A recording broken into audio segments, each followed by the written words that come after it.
Hi, and welcome to another episode of Hot Takes with me, the Silver Fox. Within hours of taking over as Health Minister, Neil Gray made the announcements about 10 health centres and treatment places that are going to open up all across the country, including a very important cancer treatment one. It's now just over a week later and he's got to make another announcement. That announcement is that they've been cancelled or delayed at least because they haven't got the money. They've spent it on glossy brochures, on foreign embassies and on donating £750,000 to Hamas. I'm sure that the people of Scotland will be very pleased with the direct decisions made by the SNP government, and as they stand there in the hospital watching their children die of leukemia, they'll think, yes, it's sad, but it's a price worth paying. I don't know so much about calling Neil Gray the Minister of Health. I think the Minister of Death would be a more apposite epithet for this man who's quite incapable of doing his job, massively over-promoted into a role that he will fail at.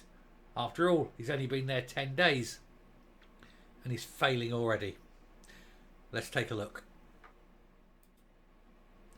So, SNP government delays vital NHS building projects, including life-saving cancer centre. They're doing this because they literally don't care. They could afford it, they could build them, they could push this through. But no, having those foreign embassies, having those glossy brochures, having the likes of Jamie Hebburn and his department wanking away over £1 million a year is better spent, isn't it? That's money that goes in the right place. Independence and independent Scotland. The fact that people will die is neither here nor there to them. The Highlands will be particularly hammered, with 5 projects kicked into the long grass, while Neil Gray's vow to increase capacity through a network of 10 treatment centres now lies in tatters. He come out and he said it, this is what's going to happen. And here we are, 10 days later, and it ain't happening because he is a moron.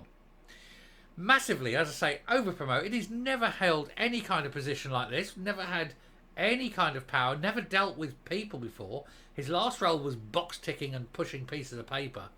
This is totally beyond his capability. And look at them. What are they like? They're standing in a corridor. They look like 2 recalcitrant schoolboys laughing about a terrible wheeze they've just done on Perkins in the 3rd year or something. What? Both hands in their pockets. Makes you wonder what they're fiddling with. Makes a change they're in their own pockets though, doesn't it? Anyway, the Scottish Nationalist Government has delayed NHS construction projects across the whole of Scotland in a devastating blow to patients. At least 12 projects will be paused for at least 2 years after NHS bosses were told there's no money to take them forward. But there's plenty of money. It's just that they're not willing to spend it on the NHS. It means the creation of a network of 10 treatment centres is on hold, as is the much needed new hospital in the Highlands, and the SNP-run Scottish Government claims a new NHS infrastructure plan would be unveiled in the spring, and essentially maintenance issues would be prioritised instead. Oh yes, we're going to announce something. It's easy to announce things, because announcing things doesn't cost anything. Doing things, on the other hand, does. But when they're busy spending your money on other things, what gets done? Well, they can announce it, and that's it. We're going to make an announcement. What's the announcement about? The announcement is about another announcement 6 months from now, because it isn't going to be anything real. It's all vapour. It's all pretend. It's all, to put it bluntly, bollocks. It comes with the health boards facing increased budget pressures after years of SNP cuts.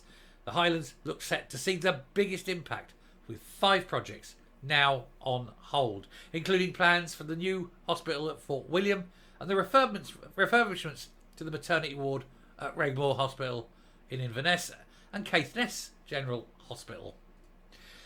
Other delayed projects include the creation of a new cancer centre and eye hospital in Edinburgh and a replacement for the Monklands Hospital in North Lanarkshire. And it comes amid a backdrop of growing NHS waiting lists and a litany of missed targets on waiting times. The waiting times alone are just so appalling. They're the worst ever, and it's just getting worse. It won't get better while you're spending money on all the other crap and not hiring doctors and nurses, not putting money into infrastructure. BMA Scotland warned the NHS in Scotland does not have the resources to be sustainable in the future. And while he insisted that it should be free at the heart of point of need, he warned the health service had to modernise. Now, modernise is Neil Gray's way of saying we're going to start charging you when you go to hospital. We haven't got the money. We haven't got the money for the NHS because, you know, those brochures don't print themselves, and obviously we've got all our chummies in those various embassies all around the world.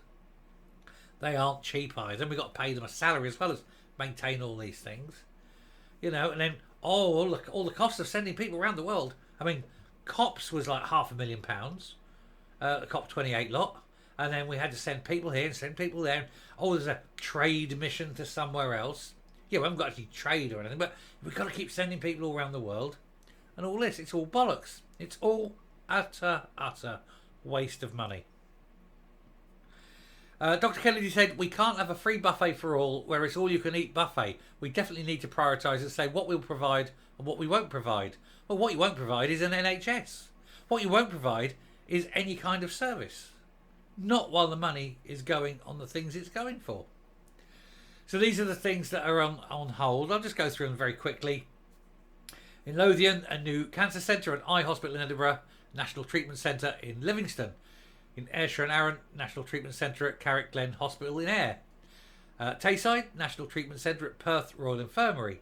Highland, and this is the big one of course, replacement hospital in Fort William, the revamps of Caithness General Hospital, the maternity ward as mentioned in Inverness, relocating 2 GP practices, and the community hospital in Dunoon.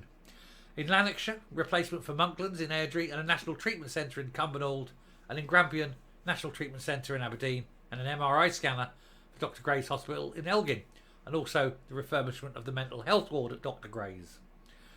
You need a nice new mental health ward because so many people are going to end up in there because what's going on in Scotland is driving them bonkers. Shona Robertson's budget for 24-25 is currently making its way through Holyrood, and you want to hope actually that it's voted down at some point. It's the worst budget ever. The SNP's finance spokeswoman said the government had to fill a 1.5 billion black hole that they're telling you about. You can guarantee it's much higher than that. In the finances, they repeatedly blamed the UK government for the situation rather than accept any responsibility. Oh yes, it's always the UK government's fault. It's not yours. It's not the UK government that's spending all this money. £8 million a month on spin doctors. Oh yes. USAF was forced to install the 4th health secretary since the start of COVID pandemic earlier this month after Matheson quit over his iPad tossing off scandal. His replacement, Neil Gray, insisted the treatment centres were a central part of his plan to increase NHS capacity. He did that day one, within hours of taking over the role. And here we are, 10 days later, and they've gone. They've gone because they've spent the money. They don't know where they're going to do with it. They're putting everything up, tax, and already the taxes are going to fall. Was it Berwick? The big, I can't think of the name, but anyway, there's a big estate agent in Berwick saying that they've never known it so busy. And it's filled with Scots moving down to Berwick. Boom, boom, boom. Straight down. Why? Because it's a short little commute up into Edinburgh, isn't it? But if you're in Berwick, save in the Wonga. And that's what's going to happen. There's going to be a lot of it. And then when they've got even less money next year, they're going to complain, oh, well, that's Westminster's fault. Will it be Westminster's fault or will it be the NHS, the SNP's fault? I think we know the answer to that one. Coming up. Whatever you do in Scotland, don't get ill. Your hospitals are falling apart. The ones that do need replacing aren't being replaced. Your cancer treatment centres are cancelled because you can cancel cancer. It's just appalling. People will die. There is no doubt this policy will see people die. They know it, we know it, and yet they're going ahead with it. And so they are choosing independence over people's lives. I think we need to start suing them over this. To knowingly take actions that will result in the death and suffering of human beings simply to push a political agenda has got to be a crime against humanity. Oh well, keep voting them in. This is what you get. Anyway, I'll stop there. Thank you very much for watching. Do please hit the subscribe button, ring the bell, leave a like, leave a comment. Please share the video. And until next time, stay safe, stay well, and I'll speak to you later. Bye.